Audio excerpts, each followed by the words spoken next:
Muy buenos días, queridos amigos. Bienvenidos al canal Tiempo y Atención, entrando en libertad y saliendo en libertad a la mente cuántica. Hoy vamos a la mente cuántica a tope, en un viaje por un autor fascinante que yo no creo que todos hayáis escuchado alguna vez.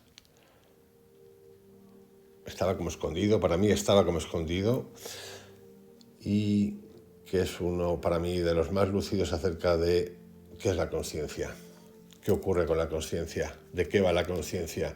Se llama Julian Jaynes y el título de hoy tiene que ver con un libro que publicó en 1976, hace ya añitos, y que tiene que ver con la ruptura de la mente bicameral, cómo nació la consciencia. En el canal os pongo todos los enlaces. Tenéis un montón de audios acerca de la consciencia. Tenéis un podcast titulado Consciencia Cósmica, la Mente, en la que hago un relato, historia secreta de la consciencia, misterios ocultos y respuestas, la consciencia cósmica según Anam Thupten, conocer lo desconocido, la consciencia cósmica según Enrique Corberá, aprender más allá de la mente, la consciencia cósmica según Richard Bucke, descubrir lo desconocido, y la conciencia cósmica a través de Edgar Tolle, aquí y ahora. Pero hay más. David Hawkins y un podcast titulado El mapa de la consciencia, 24 episodios, la vibración cuántica, el viaje sin fin hacia la consciencia suprema, un podcast titulado Consciencia y Psicología Cuántica, la ciencia de los nuevos estados de consciencia, cómo expandir tu realidad, un curso de consciencia. En fin, tenéis para explorar la consciencia, pero de lo lindo, de lo lindo. Para iniciar el podcast de hoy, quiero hacerlo con una breve introducción de quién es este autor, para luego entrar en detalle en esa historia, o cómo nació la consciencia, más que historia. Julian Jaynes nace el 27 de febrero de 1920 y fallece el 21 de noviembre de 1997, psicólogo estadounidense que trabajó en Yale y Princeton durante casi 25 años. Es principalmente conocido por su libro de 1976, El origen de la consciencia en la ruptura de la mente bicameral. Su carrera se dedicó al estudio del problema de la consciencia, describiéndolo como la diferencia entre lo que los demás ven de nosotros y nuestro sentido de nuestro yo interior y las profundas emociones que lo sostienen es mi área de estudio. Los hombres han sido conscientes del problema de la consciencia casi desde que la consciencia comenzó. La solución propuesta por Jaynes abarca múltiples disciplinas, incluyendo la neurociencia, la lingüística, la psicología, la arqueología, la historia, la religión y el análisis de textos antiguos. Su enfoque de la consciencia es peculiar. Se dedicó a buscar sus raíces en los procesos de aprendizaje y cognición compartidos entre humanos y animales. Esto es importante porque en unos días voy a tratar ese tema que tiene que ver quién posee la inteligencia, de un autor fascinante.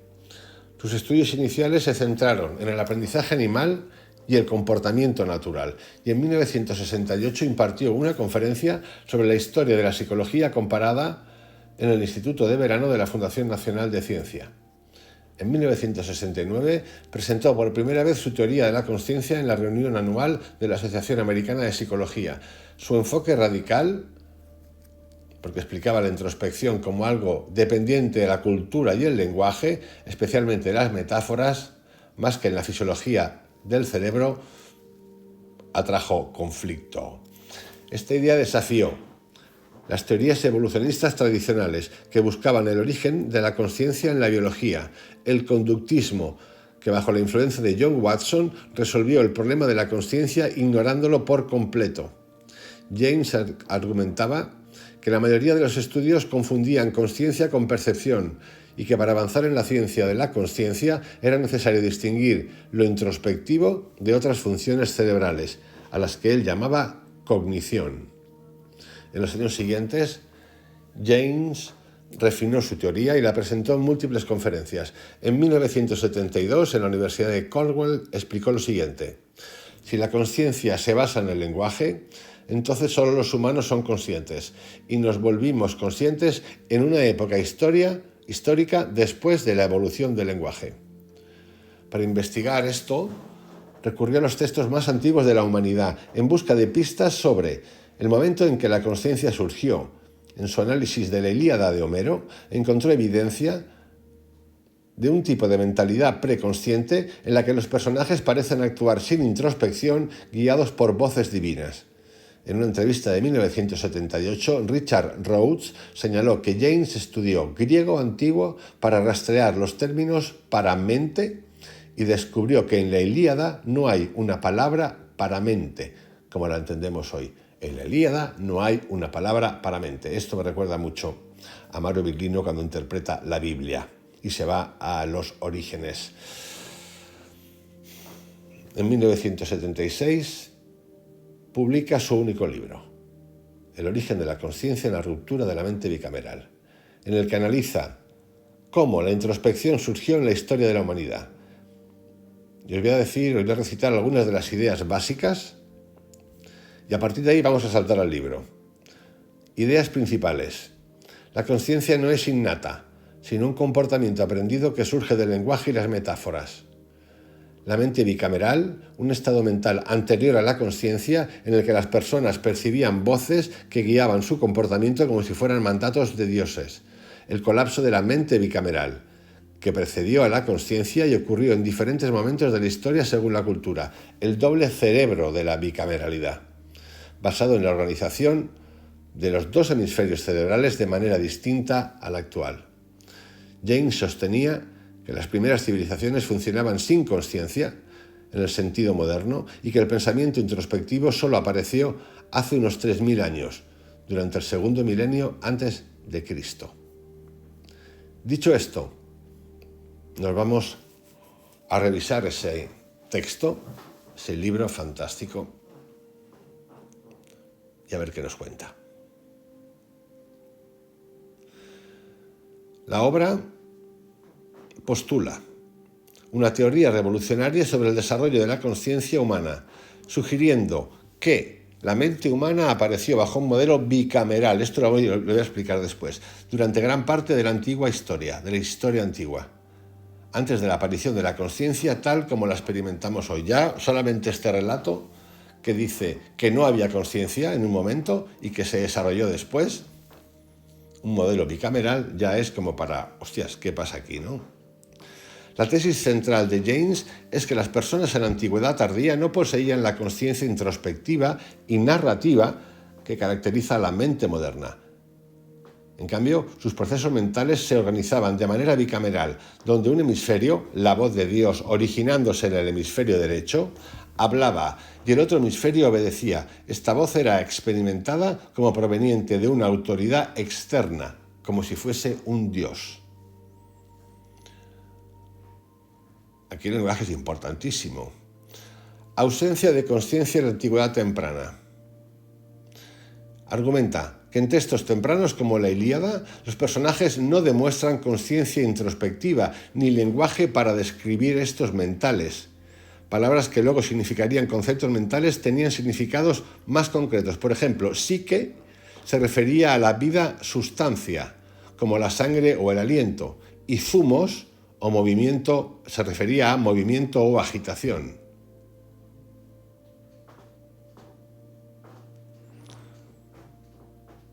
No hay palabras para conciencia o actos mentales. El papel de los dioses. En la Ilíada, las acciones y decisiones de los personajes parecen ser dictadas por los dioses. Los dioses toman el lugar de la conciencia, originando las acciones y estrategias.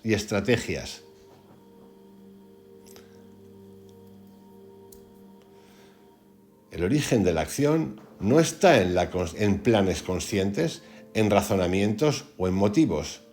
Están en las acciones y en los discursos de los dioses. De hecho, los dioses toman el lugar de la conciencia. La naturaleza de la mente bicameral. La volición, en la mente bicameral, se experimentaba como una voz, un comando neurológico donde oír era obedecer. No había una separación entre el comando y la acción. James presenta diversas líneas de evidencia para respaldar su teoría. El lenguaje como metáfora. El desarrollo del lenguaje para descubrir estados mentales se basa en metáforas derivadas de experiencias concretas en el mundo físico. El espacio mental se describe utilizando analogías del espacio real.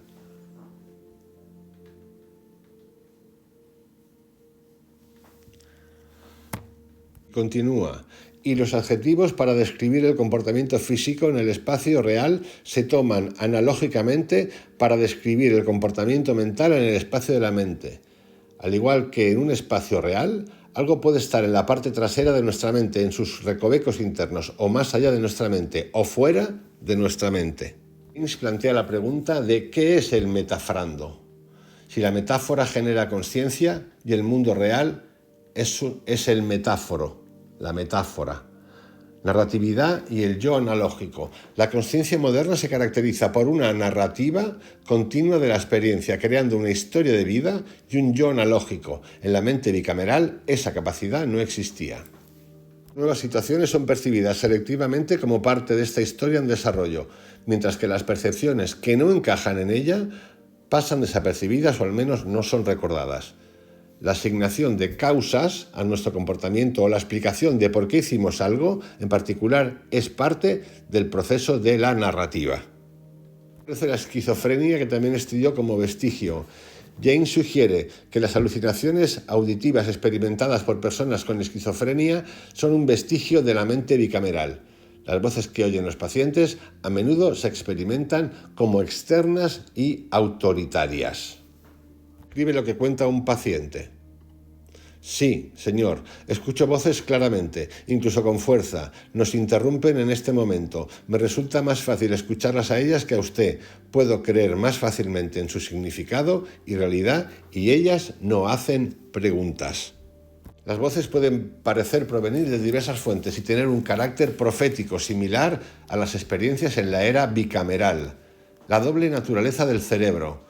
James relaciona la mente bicameral con la lateralización del cerebro, proponiendo que el hemisferio derecho desempeñó el papel de la voz de Dios. Estimulaciones en el lóbulo temporal derecho en pacientes a veces evocan experiencias similares a escuchar voces. Un paciente estimulado en esta región exclamó: «De nuevo oigo voces». Una manera algo parecido a una pérdida del toque con la realidad. Lo oigo todo el tiempo y la siento como una advertencia. Estudios con cerebros divididos revelan una independencia funcional entre los hemisferios, donde el hemisferio no dominante puede procesar información sin que el hemisferio del habla sea consciente de ello. Civilizaciones bicamerales. James postula que las primeras civilizaciones se organizaron bajo este modelo bicameral, con los dioses guiando las acciones y la planificación. Vamos a ver, no sé qué son los dioses. ¿Son las voces? ¿Esas voces de dónde provenían? ¿Es un contacto extrasensorial? Entraban, salían. Nos podemos preguntar esto sin ningún tipo de vergüenza, ¿eh? La iconografía de la época, como las estatuas con ojos grandes y expresivos, podrían reflejar la importancia de la voz divina. Se menciona la costumbre de que las estatuas de dioses hablaban en la literatura cuneiforme. En el antiguo Egipto, el concepto del Ka se interpreta como una voz bicameral directiva.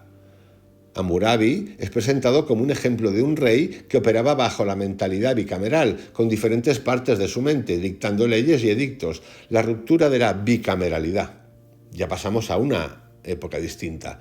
James explora las posibles causas de la transición a la conciencia, incluyendo la complejidad social, el desarrollo de la escritura y el aumento del engaño y la incertidumbre. Dos palabras mágicas: aumento del engaño y la incertidumbre. La disminución de la fiabilidad de las voces de los dioses llevó a un aumento del estrés en la toma de decisiones y al desarrollo de sensaciones internas como el zumos.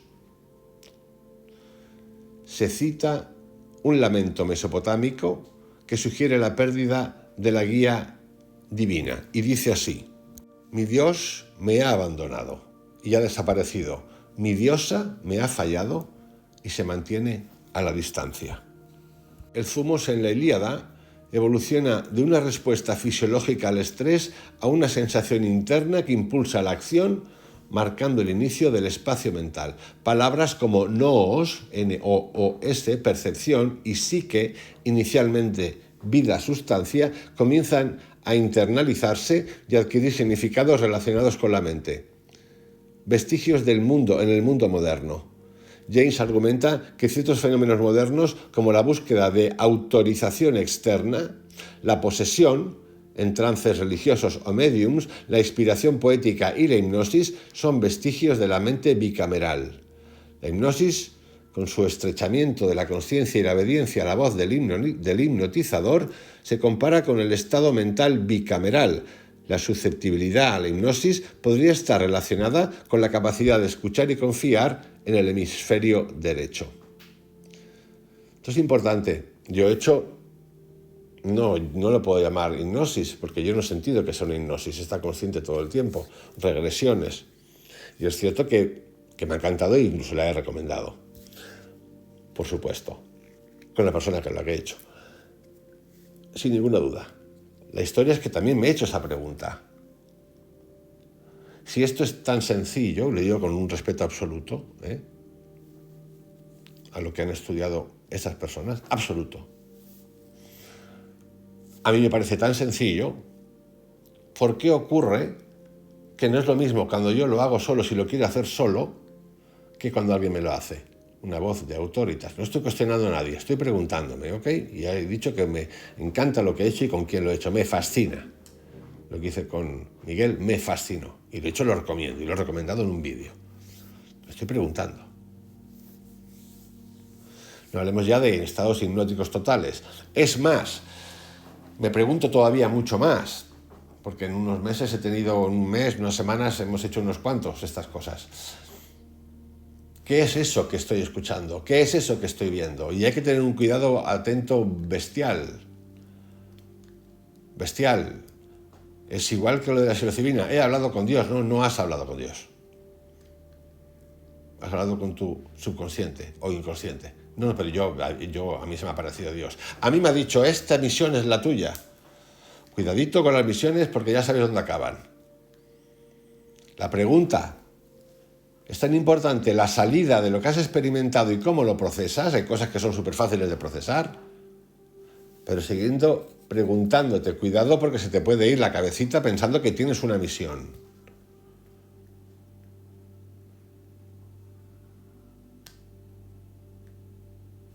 El silencio lo dice todo. A veces incluso nos cuenta Jane que en la inspiración poética se describe como una voz e influencia externa que dicta las palabras al poeta. Bueno, no tenéis que iros a ninguna inspiración poética. ¿Cuántos libros han escrito así? Coño, el curso de milagros, dictado por Jesucristo. La escritura electrónica, eléctrica, como se llame. Es que lo que queráis. Dicho esto, ¿qué vamos a hacer ahora? Pues vamos a irnos a una tanda de preguntas que voy a responder y que tienen que ver con este audio-vídeo de hoy, Cómo nació la conciencia según Julian Jaynes. Yo os invito al libro a que lo leáis, es fantástico. ¿Cuál es la concepción de conciencia que se presenta en el libro y cómo se diferencia de la introspección o la simple percepción? Es una pregunta bastante clara.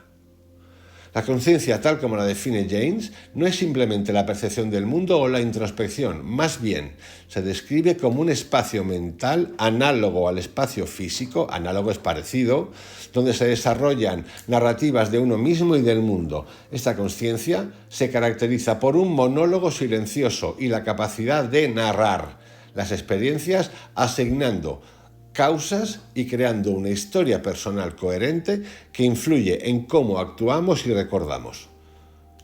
Se distingue de la mera percepción a la respuesta automática del entorno. ¿Dónde podemos refugiarnos a eso? De hecho, lo ha dicho él. Estados hipnóticos, regresiones, viajes de psilocibina. No viajecitos de psilocibina de verdad. No para irme de cachondeo, de verdad. Me voy aquí, me meto aquí. Es muy parecido a lo que cuenta.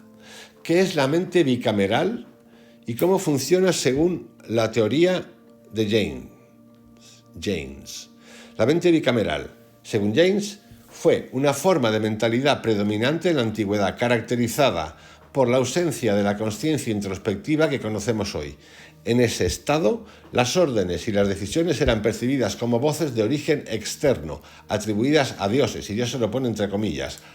Estas voces, que se originarían en el hemisferio derecho y serían escuchadas por el hemisferio izquierdo, dirigían el comportamiento de las personas de manera similar a órdenes neurológicas, donde oír era obedecer. 3. ¿Qué evidencias se presentan para sostener la existencia de la mente bicameral en el pasado? James ofrece varias líneas de evidencia. Una de ellas es el análisis de la literatura antigua, como la Ilíada, donde los personajes parecen carecer de introspección y atribuyen sus acciones a la intervención directa de los dioses. El lenguaje de esta época tampoco contenía términos equivalentes a consciencia o mente en el sentido moderno.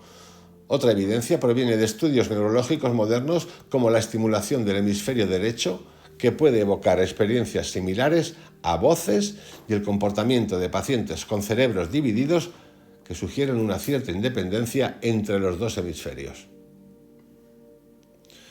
¿Cómo se explica la transición de la mente bicameral a la consciencia moderna?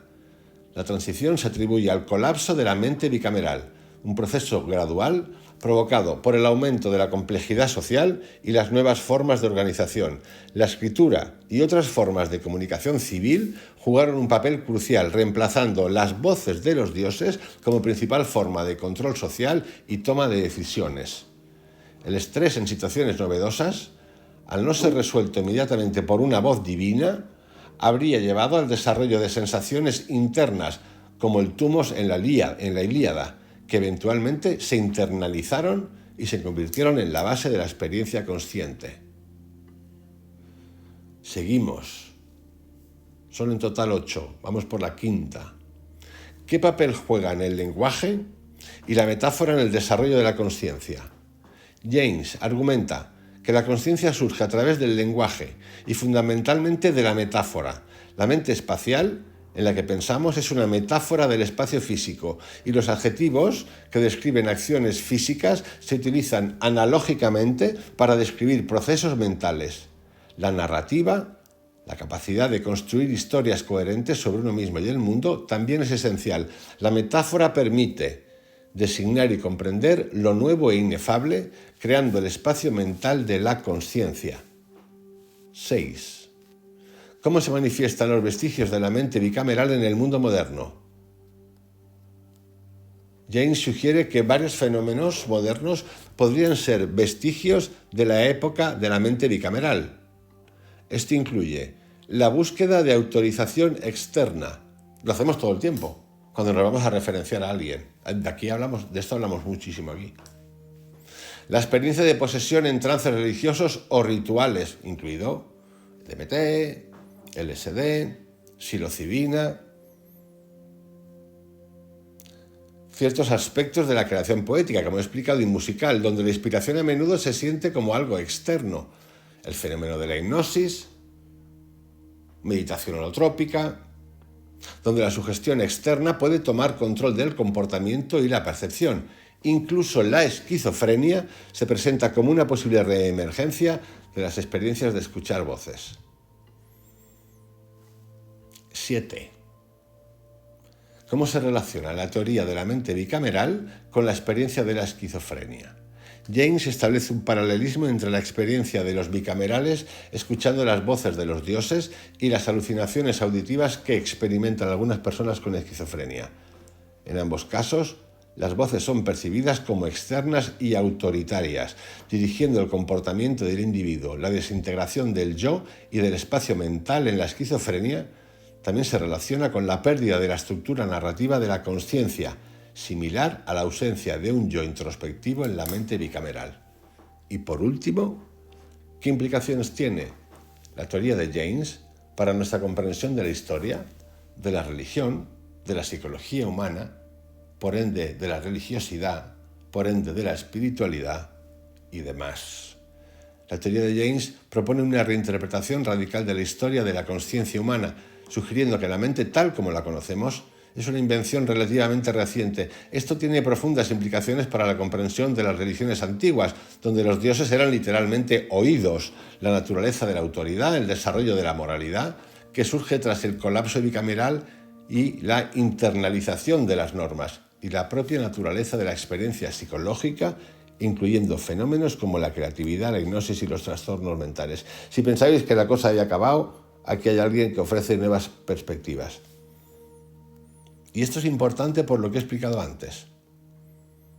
Esa experiencia que vives, que hemos vivido, en la meditación profunda, en la hipnosis, en la regresión, y cuando digo vivida y vista, con el viaje de la psilocibina, a través del LSD, del DMT, ha de ser procesado. Porque si no es procesado, estaremos en la mente bicameral.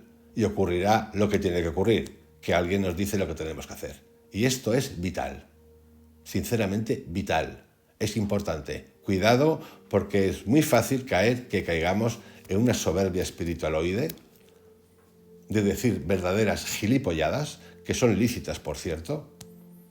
Las gilipolladas son lícitas, ya os lo digo. Las gilipolladas, todo es lícito en nuestra mente cuando hacemos estos viajes. Nadie te castiga.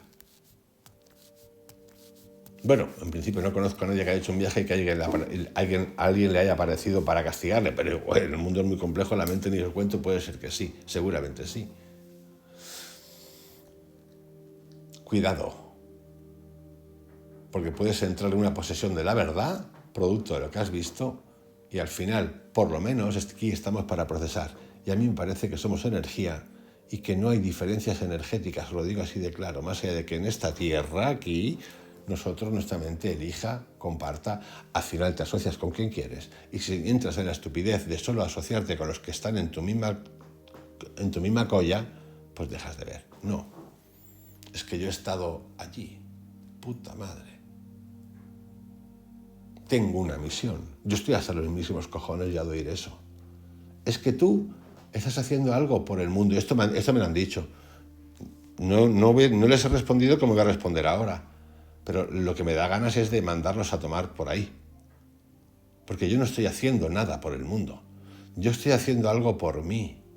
Y yo no creo en hacer nada por el mundo porque no tengo ninguna misión y no me siento distinto de cualquier persona que ni siquiera conozco y que tenga a lo mejor una vida alocada o lo que sea. Seguro que tiene cosas por ahí buenísimas y está buscándose en sus cosas.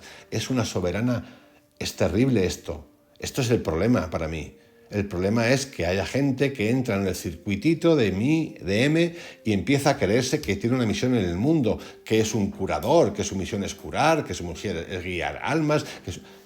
Escuchar, tú curas, cura, perfecto, se te ha curado, cojones de puta madre, tu misión, pero ¿qué misión? Esto habla mucho de los hindúes. Cállate. ¿Cuánta gente conocéis? Yo he contado aquí varios casos de gente que cura, que tiene esa magia, esa energía, poder de curar y que ha tenido que esconderse porque no puede más, porque le cae gente por todas partes y no quieren.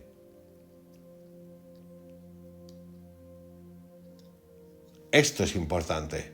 Cuidado con los análisis que ya cuento otras veces de los espiritualoides. No, mi vibras, no, es que tú levantas mucho la voz, es que tú tienes una energía. Pero, por el amor de Dios, ¿pero tú quién eres? Para etiquetarme a mí así. Eso es que como consecuencia de tu vibra pasa lo que pasa, pero ¿tú quién eres? ¿Tú te has revisado tú? ¿Tú has revisado tu mononeuronalidad? ¿Tu secta que te guía? ¿Tu secta que te dice? ¿Tu secta que te implica y te adopta un sistema educativo para niños que es una farsa de nivel galáctico? ¿Puede la otra persona pensar que eso es una farsa? Por supuesto. ¿Tienes tú la libertad de seguir haciéndolo? Por supuesto. ¿Tienes tú tu conciencia igual que los demás para saber qué estás haciendo? Más te vale. Porque si no, si entramos en esto, ocurre lo que ocurre. las religiones asesinas que han provocado y siguen provocando guerras, la gran mentira, las ideologías como el nazismo asesino, el fascismo asesino, el comunismo asesino, guiados todos guiados, los 8, los 9. Por eso hay en mí algo que me fascina, que me encanta, que hablan de gurús, lo que conté del gurú, de mi amigo Yogananda, que lo he visto, pero que yo lo he visto y no pasa nada. ¿Qué pasa? No pasa nada. Yo sé que es una energía, no pasa nada. Pero ese Yogananda que yo he visto es muy distinto del Yogananda que me cuentan muchos charlatanes de estos que por ahí sueltos, que utilizan la vibración para condenar, del charlatán que me cuenta que no me puede hacer un crilla en 2 minutos porque Yogananda era un avatar y entonces por eso lo hacía. Ese es un cantamañanas de nivel galáctico. O una cantamañanas, me da lo mismo. Y que te tiene que cobrar y tenerte 3 años ahí. Es un cantamañanas. Es peligroso. Para mí es peligroso. Es muy peligroso. Por eso, cuidadito con lo que vemos. Cuidadito sería mi pueblo, en el pueblo por ahí. ¿Cómo lo contaréis? ¿Cómo lo contáis? ¿Qué os creéis? Pero ¿quién te crees tú? Quien sea, para colocarte en ese lugar energético por encima de los demás. Y como decía, y por eso me encanta Cristo y Buda. ¿Por qué? Porque ni siquiera sabemos si existieron. Pero mira que hay gente que habla de ellos como si fueran sus primos, o su padre. Mira que hay gente que lo hemos visto, lo han visto. Yo no los he visto, pero tengo gente que los conoce, que han visto. Millones de personas. Pero ni siquiera sabemos si existieron. Y andamos mamándonos textos porque dicen que vienen de los avatares. ¿Pero qué avatares? Y tú te lo mamas, y yo me lo mamo, y alguien te lo interpreta por ti. Y aprovecha tu duda, que la duda es importante para cuestionar tu dolor, tu sufrimiento y el karma de los huitos para tenernos enganchados todo el tiempo, nosotros buscando siempre fuera. ¿Sabéis qué hacemos? Vivimos también en la mente bicameral, porque necesitamos del gurú, de la religión, de la secta que se financia, que necesita adeptos para confirmar nuestras cosas. ¿Y qué hacemos? Lo que cuenta aquí James, obedecer. O sea, que puede ser que hayamos cambiado la mente análoga, pero yo tengo dudas, sinceramente, hasta que no nos hagamos estas preguntas. Bastantes dudas. Todavía estamos en la época del orden, del que te ordena, te dice, te cura. Y que comer, y que cagar, y que mover, y que hacer. Y entonces, cuando no te gusta algo, en un sistema que tú estás, lo siento, por debajo de quien sea, por debajo en el sentido de dueño, empleado, y tú no aceptas el no, ¿qué hacen? No, es que no tiene buenas energías. Es increíble el problema que tienen con el no estos mentecatos. Es increíble el tema con el no. No. Sí, amiga. Pero sí, todos los días sí. Y a veces no. Y si no, guíate sola. Tú solita. No impongas nada. Porque tú obedeces todo el tiempo y tú te pones por encima de los demás. Y eso es una energía de M. Y no es que te condene, porque no soy nadie para condenar, obviamente. Pero basta, amigos, basta de charlatanas y de charlatanes y de iluminaos que quieren cambiar el mundo. La nueva era de los cojones. La nueva era eres tú con tus actos todo el tiempo. No, los sutras no, los yugas. Me cago en los yugas, amigos. Tanto marcado, nos salimos de la ciencia para caer en lo que cuentan unos tipos de los que está genial, es fantástico, es bonito, predeterminado y además cíclico. Y tú te lo mamas, tú que no tienes ni puta idea, yo que ni puta idea de ciencia, ni puta idea literalmente, por más allá que hable aquí de ciencia cuántica y de meditación cuántica y de psicología y lo que tú quieras, ni puta idea, y me meto a leerme textos que ni siquiera sé lo que coño ponen, porque ya estoy ahí adocenado y me mamo los yugas como si fuese, chico, la teta de mi madre cuando yo estaba de pequeño. Y entonces hablo de los yugas como si fuese ciencia. Pero tú te has leído los textos, pero tú te has leído los textos originales, pero tú lees lo que pone, pero tú te preguntas cosas cuando dice Yogananda. Yo no te digo nada, haz lo que quieras, si quieres lo haces, o cuando lo dice Buda. Si con solo lo que dice Buda si con solo lo que dice Buda, yo te propongo esto, haz lo que quieras, eres libre de hacer lo que quieras, no tienes que pedirme permiso. Se acaba todo el rollo y el sistema que tenemos. Se acaba, pero claro, ¿cómo se va a acabar un rollo que da miles de millones de años y que tiene miles de millones de personas atadas a esto desde hace muchas reencarnaciones? Pues claro, no se acaba, porque no interesa que se acabe. ¿Por qué necesito un intermediario, un gurú? Cuando voy a hablar con Dios o con lo que coño sea toda mi vida y cada día voy descubriendo cosas nuevas. ¿Por qué? ¿Por qué? Ayuda, por supuesto, yo he pedido ayuda. Es más, he pedido ayuda hasta esos mentecatos. Y esos mentecatos resulta que me han ayudado, o yo me he ayudado. Y luego he visto y he dicho, pues no quiero más, compañero, compañera de batallita, sigue tú con tu rollo. Y es cierto que después de eso, que me han ayudado, han intentado meterme cursos como churros, ni siquiera dejarme procesar, porque no interesa que procese, interesa que siga metido en el rollo patatero este. Y se quieren apoderar de todo, de tu dinero, de tu situación, de tu mente, meterte en tu vida, sacarte de tu vida, dirigirte y ponerte medallitas y trajecitos. Swami. Chico, el Ronaldo de la meditación. El Ronaldo del espíritu, un tipo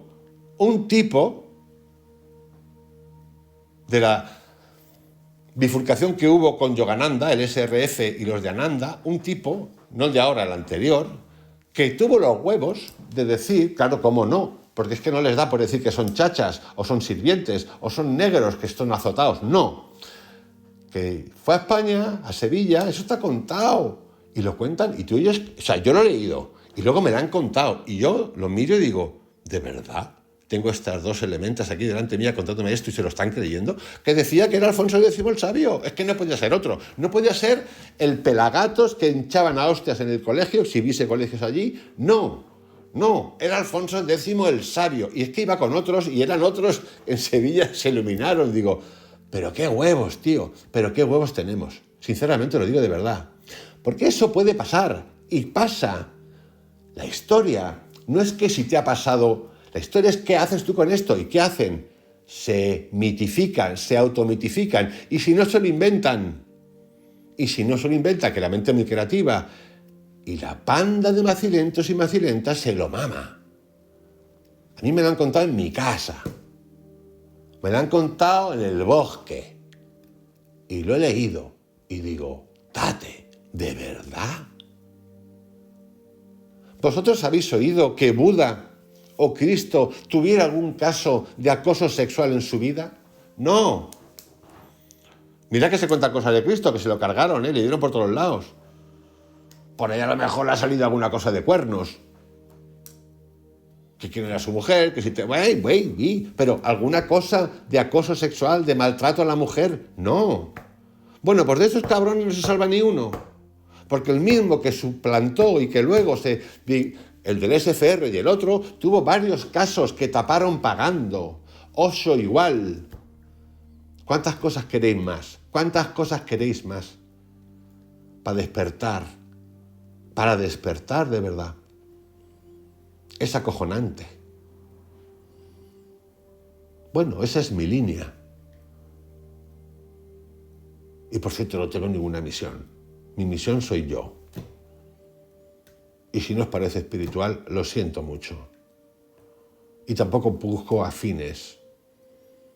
Porque los afines entran y salen, igual que entro yo y he salido yo.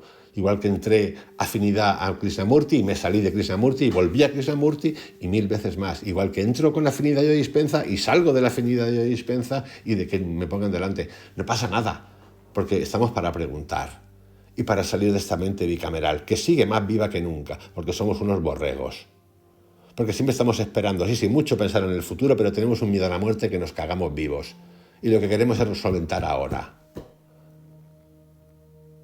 Y entonces las experiencias profundas de los demás, de ellos, de la secta, porque son sectas, son iluminadas. Y los demás son gilipollas. El que no ha ido pero ha experimentado lo mismo es un tonto anormal que no siente que le faltan 2 hervores. Y yo quisiera que vierais la cantidad de gente que le falta un hervor inacabaos, porque no pueden construir una frase, porque no entienden ni lo que es la lógica, ni siquiera tienen la humildad de decir, yo no tengo ni puta idea de esto.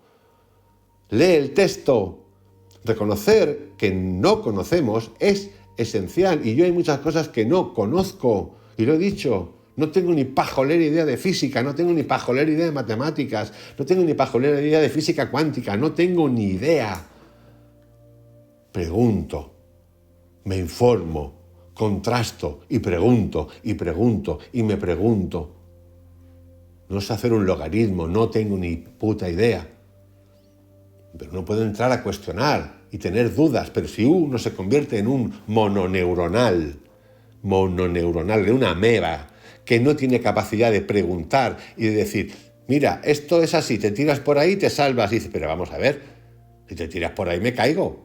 No, te salvas. Pero vamos a ver, tronco, es que me caigo. No, te salvas. Entonces es lo que hacemos, seguir a ciegas.